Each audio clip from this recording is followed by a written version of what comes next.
Henry Ford was quoted as saying, "If you find that you need a machine and you don't buy it, you ultimately will find that you have paid for it but don't have it." And this is so true.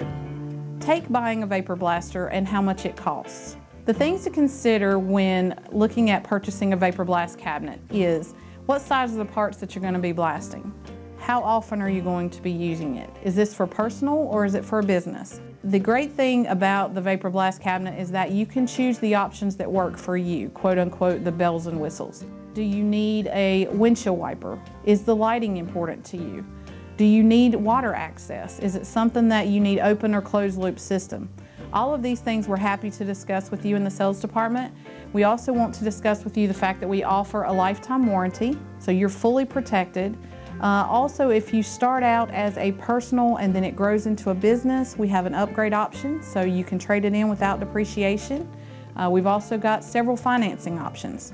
If you have any questions or need more information, please give us a call at 828-202-5563. Also, please like us on Facebook, follow us on Instagram, and you should please subscribe to our YouTube channel. Thank you so much.